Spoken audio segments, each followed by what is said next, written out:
And off we go. Beauty. The beauty. Beauty. So we had...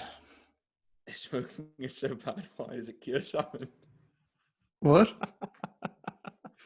I've just seen our Instagram. If smoking is bad, why does it cure salmon? Yeah, brilliant. So we had a few questions from Instagram. One of them, we're getting loads of these. Great page. Direct message me if you're looking to grow your IG. Smiley face. Instagram, man, these days. It's just what people do. It is. So we've got... My favourite thing at the moment, sorry, just on that, is when I get cold messages from people. You've probably seen... I love your responses too. So when they say like, hey, I want to help you grow your fitness business, and would you be interested in learning more? I've got this special microsystem sales tactic. The best question is the microsystem sales tactic cold messaging people who you've never met before and asking questions like this? And I'm yet to get a reply to that question. Because if they say no, you say, well, then why are you doing this? Right? Like, if you have this microsystem tactic that works so well, why are you messaging me to tell me something? And if that is the answer, like, frankly, like, this feels a bit minging, to be honest. Like, I kind of wish you hadn't messaged me at all. So if it's yes, then it's not very good.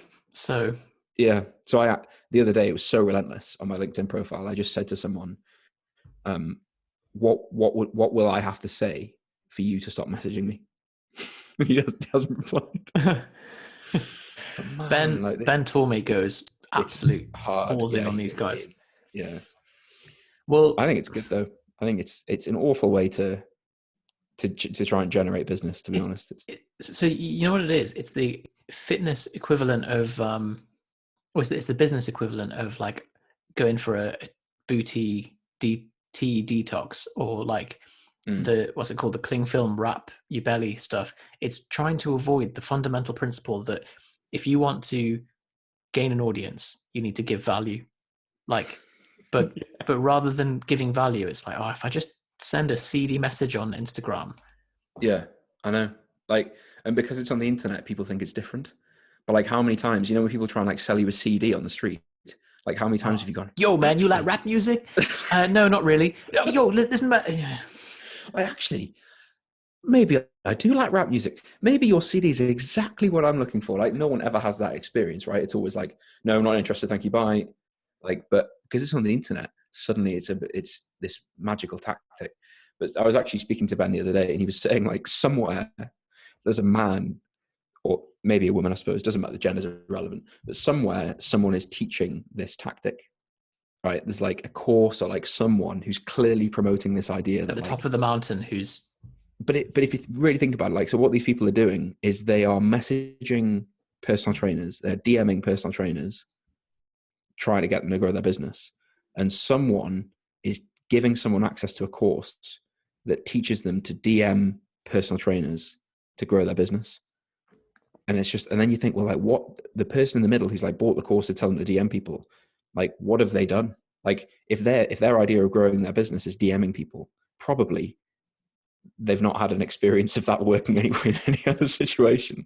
Unless that's how they've got them to buy the course. Possible. In which case, like, then it's all just a massive circle jerk. Yeah, it is. Anyway. Well, so that leads us on to the question from Dan Legters, which is tips on designing a sales funnel. Okay, that's a difficult question. That's like saying tips on building my business. I think it's pretty simple. Just DM people on Instagram. Or even better, like get a bot that types into these question boxes that say like, hey, want to make waves? DM me now. That sort of thing. And then waves. So cringy.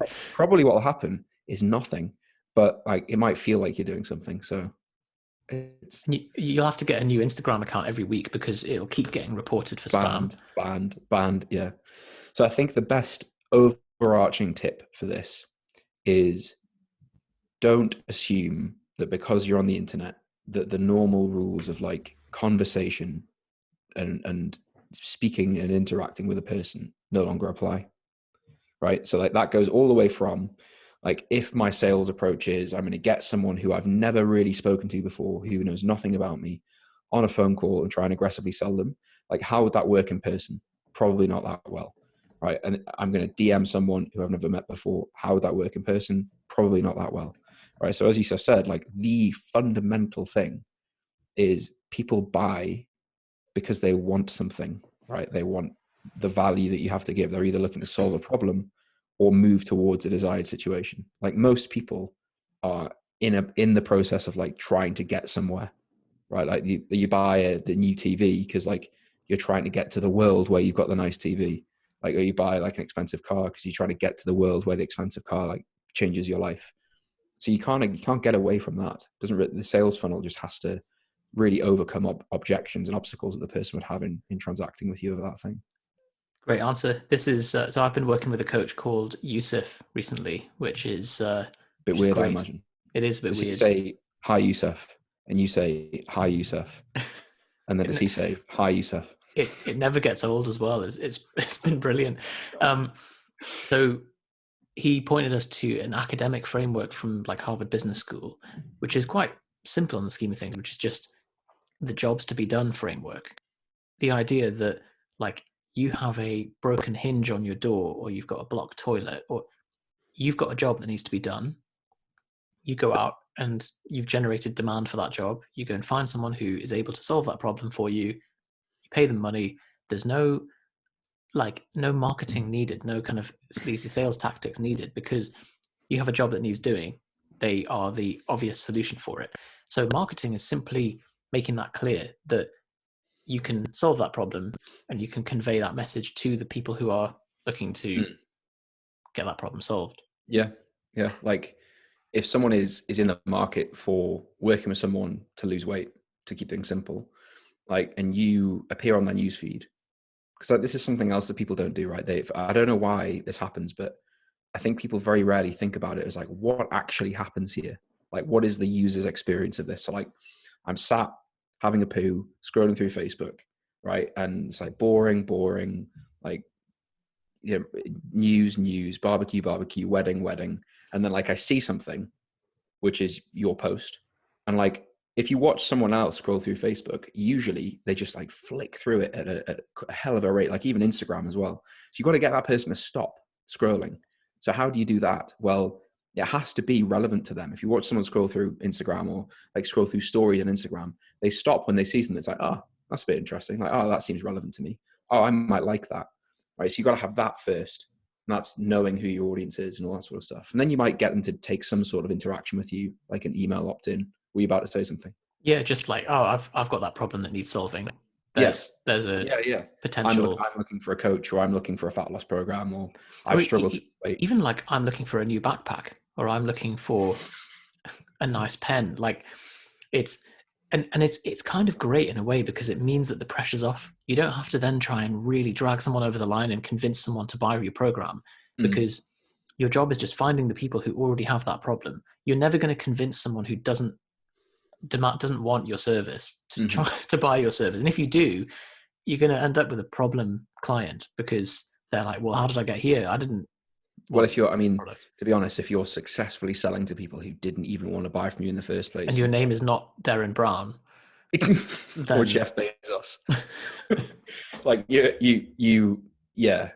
well, you'll just have a whole host of operational delivery problems. Like you'll be dealing with more demand than you can handle ever, because then the market is your world. Like everybody in the world is buying from you, whether they want to or not. So it's funny, because that kind of comes back to something we posted in our Propane business group the other day. It was a clip excerpt from a book about the first order and second order problems of advertising, and how everyone focuses on the second order problem, which is, how do I optimize my copywriting to have the right sequence of words in? And whereas the first order problem is that 94% of adverts are looked at for less than a second. It's like, it's ridiculous. So it's like, if your advert isn't even noticed, then that's the main problem, rather than trying to optimize the specifics in it. And exactly. One of Jonny's most kind of successful adverts was a big high definition picture of a lemon. And I think this background. No, I think this has got to be, well, in fact, Jonny, why do you think that advert was so successful?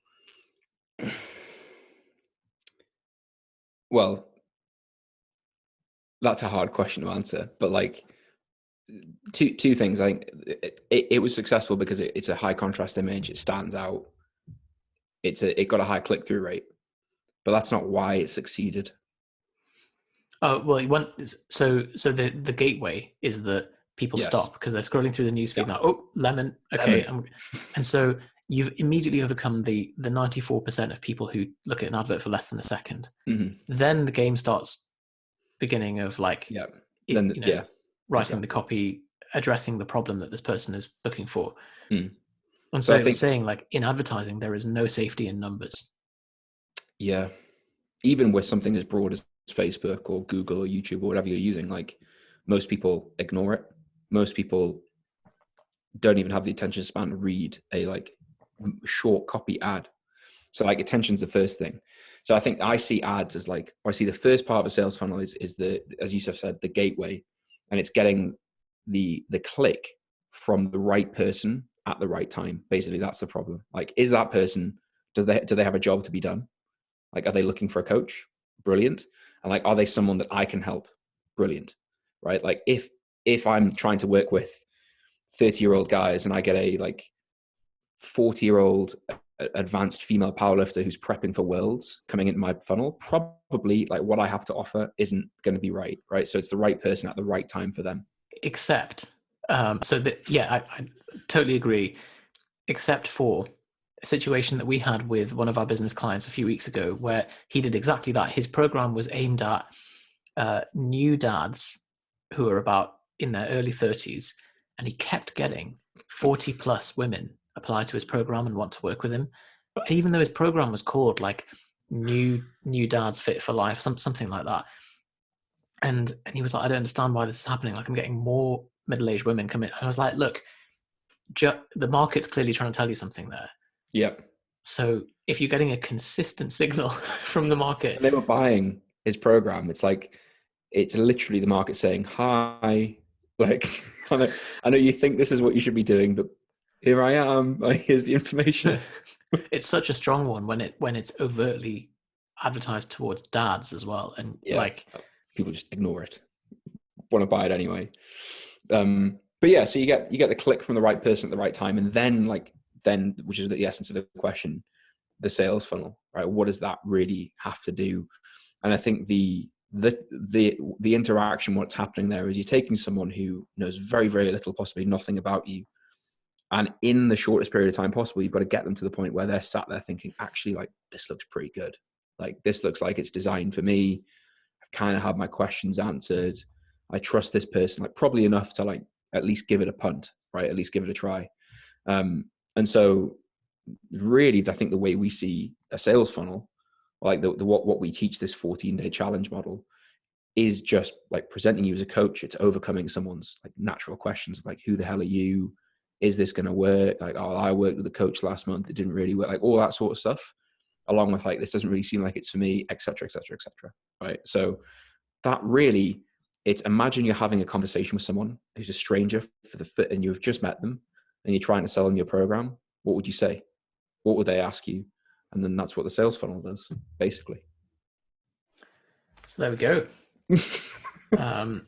What's your name? Dan Lecter's How to Design a Sales Funnel. It's probably not the answer that you wanted, I imagine. A lot of people want to hear like webinar versus challenge versus lead magnet, but like those are just containers for the same thing. So should we get one bonus question in this podcast? Yeah. Just because it's a quick one, hopefully. Stefan Hunt has asked the question, how much is it? Before any call or talking to the said person, tell them or call them first. So I guess he's asking, if someone's asking how much is your program before he's presumably running a sales call model. Mm-hmm. He's asking, should you tell them the price straight away, or should you still proceed with the call and not tell them? It's a tough one. I know that the standard answer is like, some people go like full dick move with this and say, well, it's £3 all the way up to £3,000.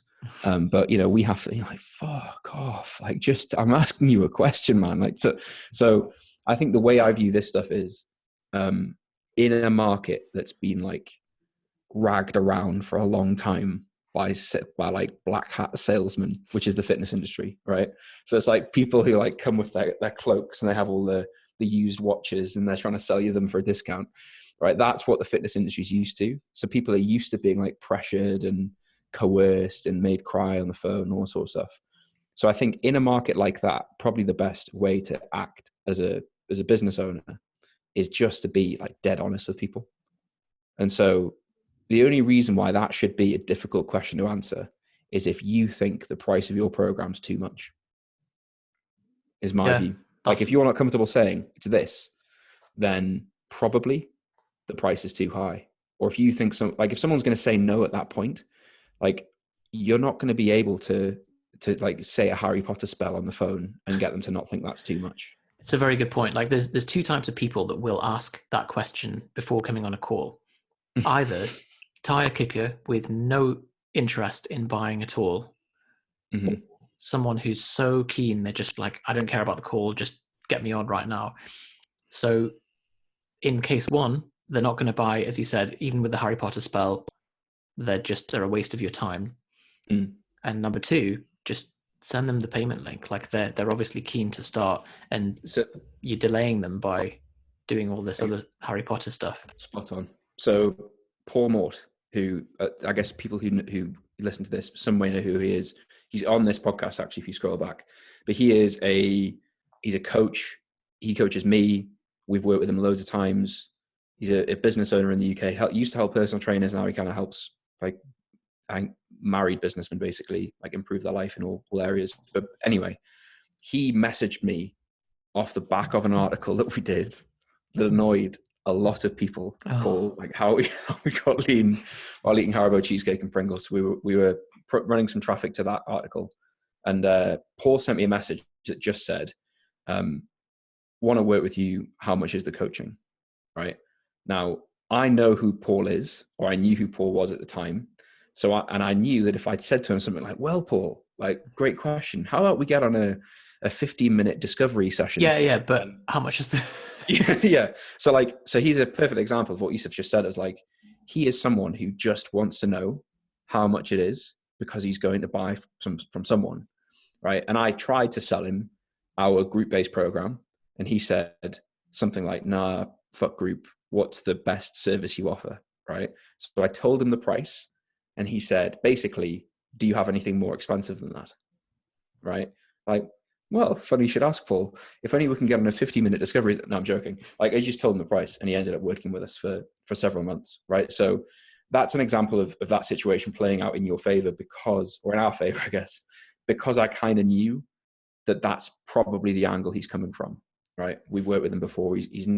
Paul's not a tire kicker. He's a pretty serious person, right? So Yusuf's dead right that like they're either never going to pay anyway, or they are just looking to pay. And the price is what they like. Everyone needs to know the price before they buy something, right? The solution is like you don't call those people. You just you get them to shit or get off the pot. They're the same like type 2 people, like the Paul Mort types, are the kind of people that go into the Apple shop and they go, "Give me the most expensive machine that you have in the building." Like there are people who just want the best thing, The best one, whatever it is. Mm-hmm. And sometimes you get people who like, we get the occasional one who's like such a big dick player that they don't even know what we offer or what it is. They're just the kind of person that just goes first class with everything, goes like platinum grade.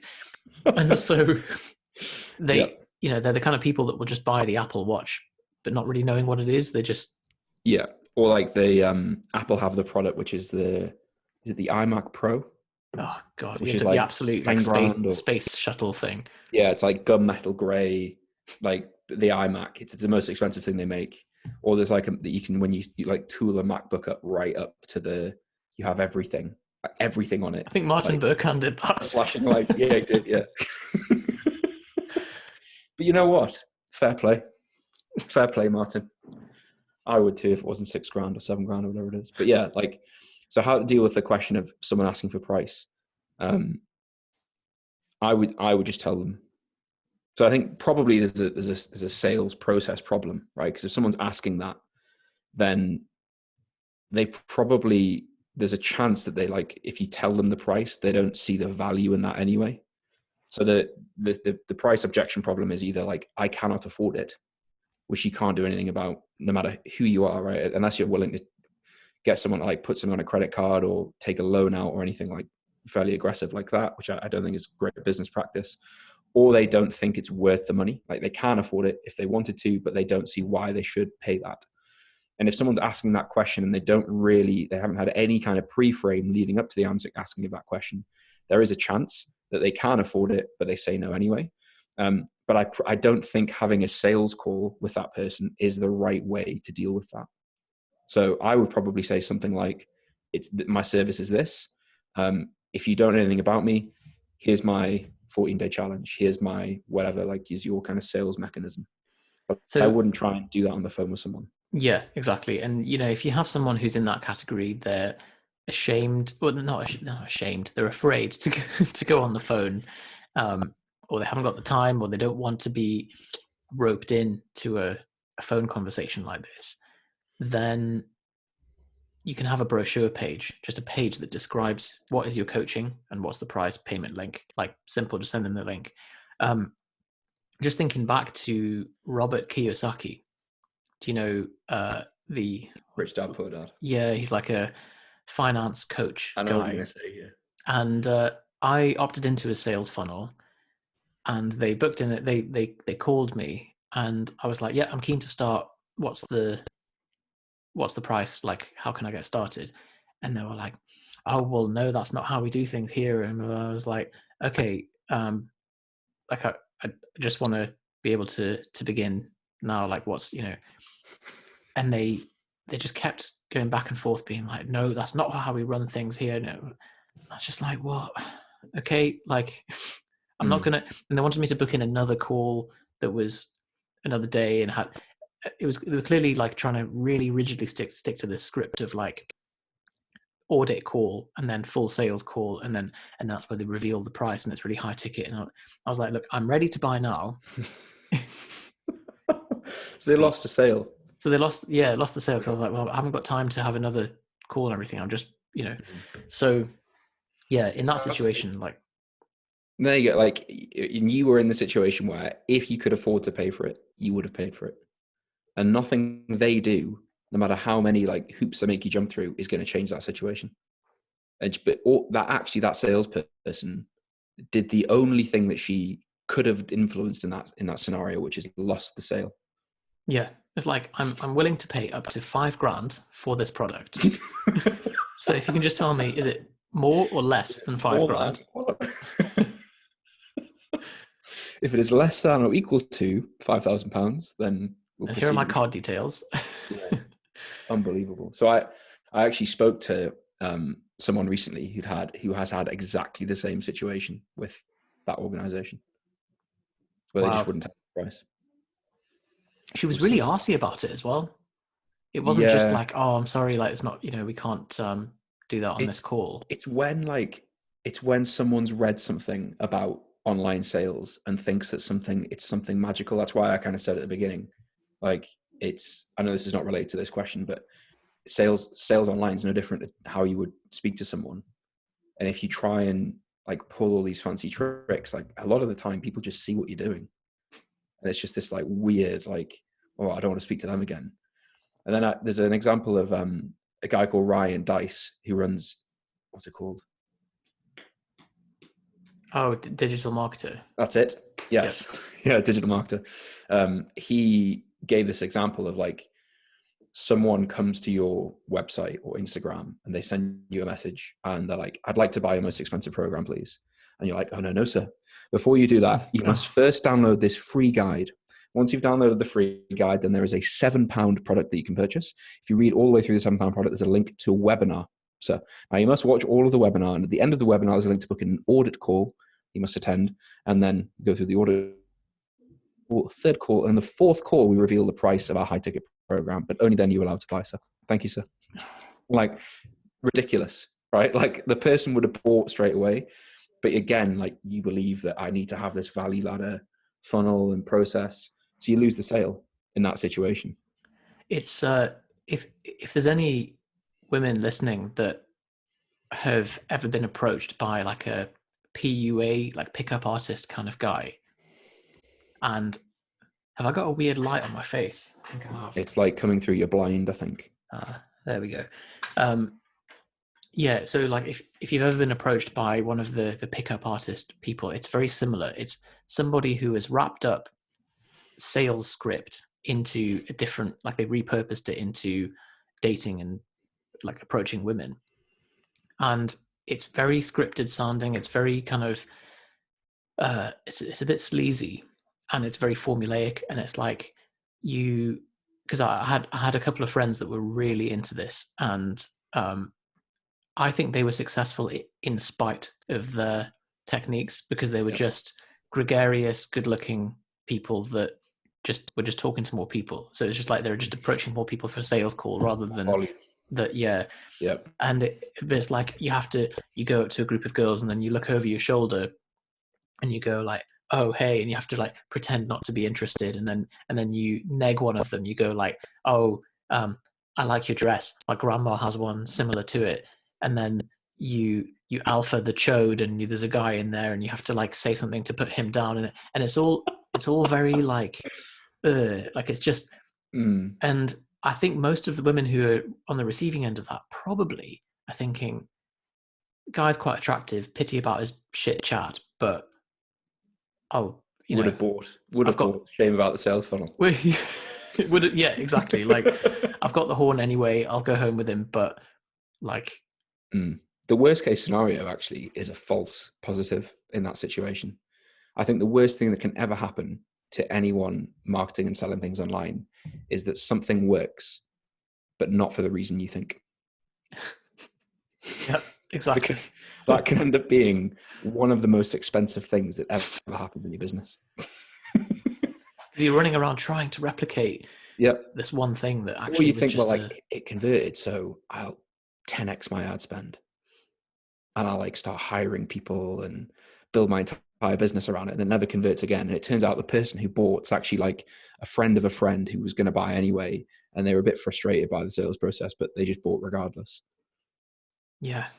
It's like if the pickup artistry stuff works, and then you think, well, it's all down to the pickup artistry, when actually you're just a nice person.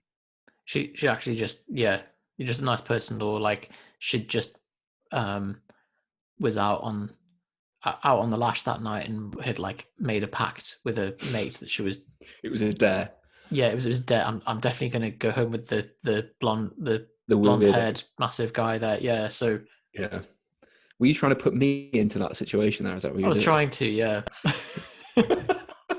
So this could be a dangerous conversation. I've never done pickup artistry stuff. I've never tried it.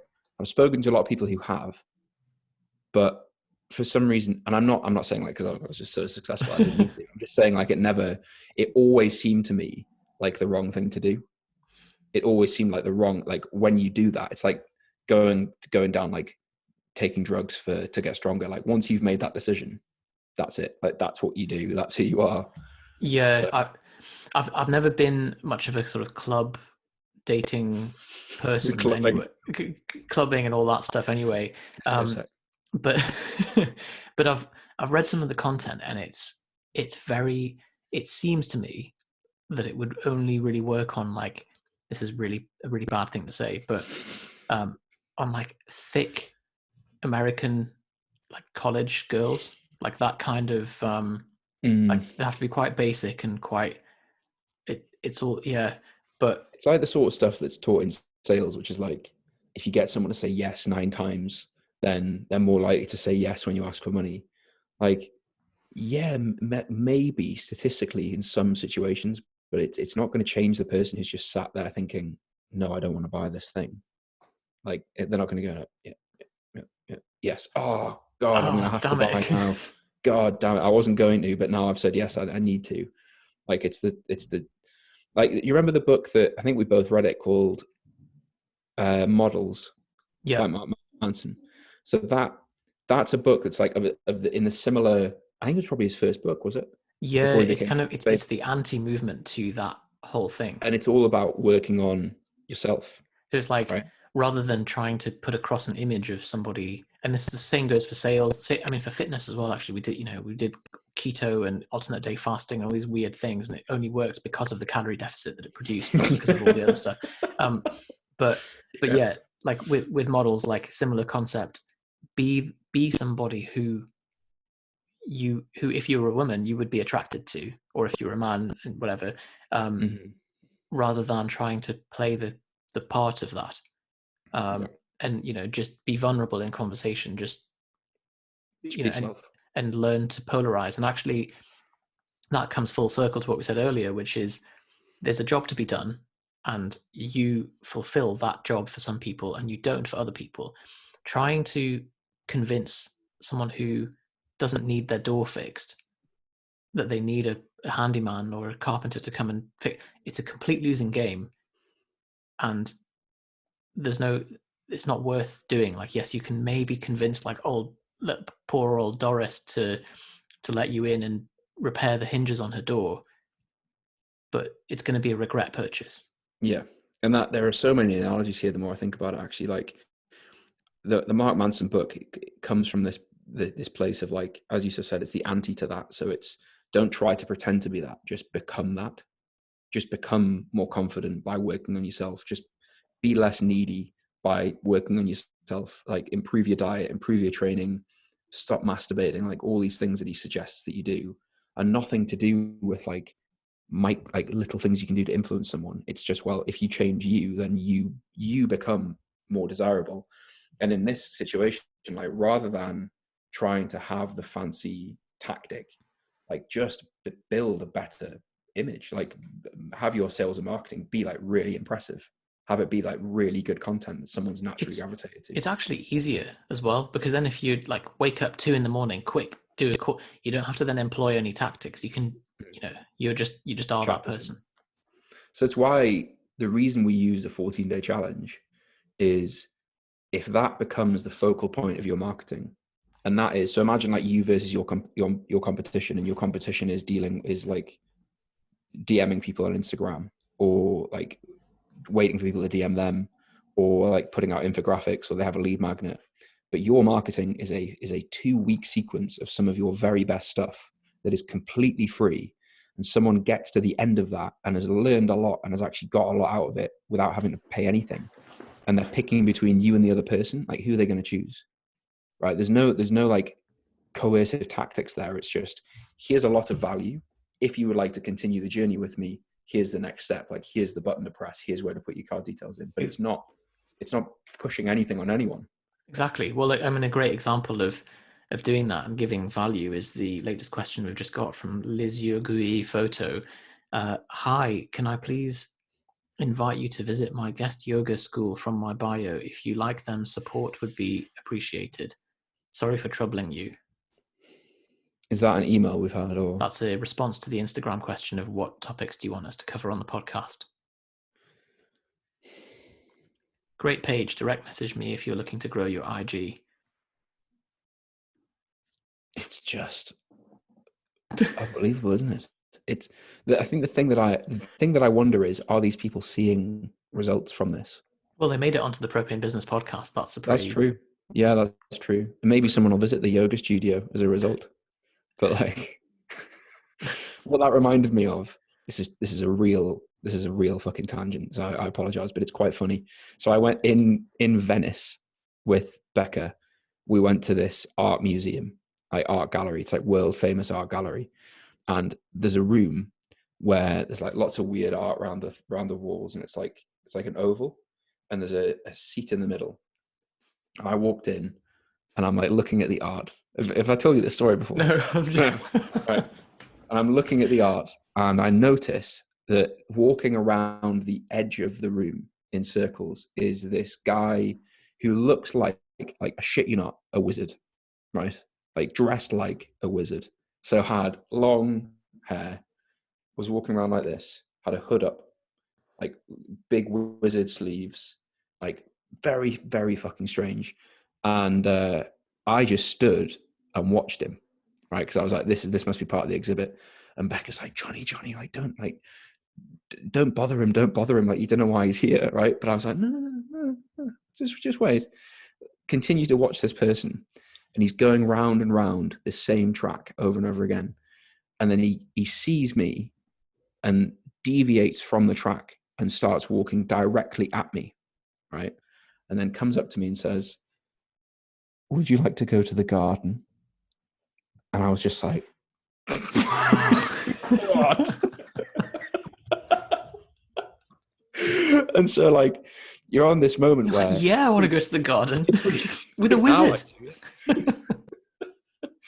On one side, pretty frightening. On the other side, it's like, do I laugh here? What do I do? But it was so out of context and so, like, that it feels like one of these people filling in these Instagram questions. Like, would you like to come to my yoga studio? No context. Like, oh, who are you? Well, his 14-day challenge was the 14 laps of the room. Pitched too early. That's maybe. Oh, mate, if you'd done one more loop, I'd have come with you to the garden. Damn. I reckon he went in the room. It's an oval room, and someone said, "Go and sit in the corner." And the program in his mind started running, and it just kept running on loop because he couldn't end script. So it turned out, right? It turned out that he was the artist for that room, and there was like a pro bit, like a VIP bit, which was through a glass door in a garden, and he only invited me. So I'd actually passed the test. Like, I'd been invited into the garden, but my initial thought was like, you're a bit weird, mate. I don't know where the garden is. I don't know what your intentions are once we get to the garden. Okay. No thanks. So there's a poor explanation from his He had a great side. product. He had a great product and a sales process, but he knacked it. If he'd only said, I hope you're enjoying the exhibit. This is some of my work. Would you like to see the premium? Which is what every like OnlyFans person does. You know, they've got the Instagram profile, and then, would you like to go to the garden? Just sign up. I was just watching a guy like try and employ some like Grant Cardone tactics, where he's like, if you just ask them to go to the garden straight off, they'll come with you. But knacked it, and they didn't go. Wow. So there you go. What a story. I can't believe I've never told you that. It was quite like, you came away from it like, I feel a bit sort of like I've been knocked by that. It was a bit odd, because there's when you realize he's walking at you, because you think, this guy's an actor, or it's like part of the exhibit. And then when he's like, he's just walking at me like, fuck, have I offended him? Like, what have I done? Like, what's he going to do? Like, he was still expressionless, never smiled, just asked me to go to the garden. Yeah. You know, wizards are by nature unpredictable, aren't they? So, bloody hell. Yeah. Well, there we go. I never thought we'd talk about that on this podcast. But that's an example of what not to do when selling things online. So there is your answer, guys. We will speak to you next week.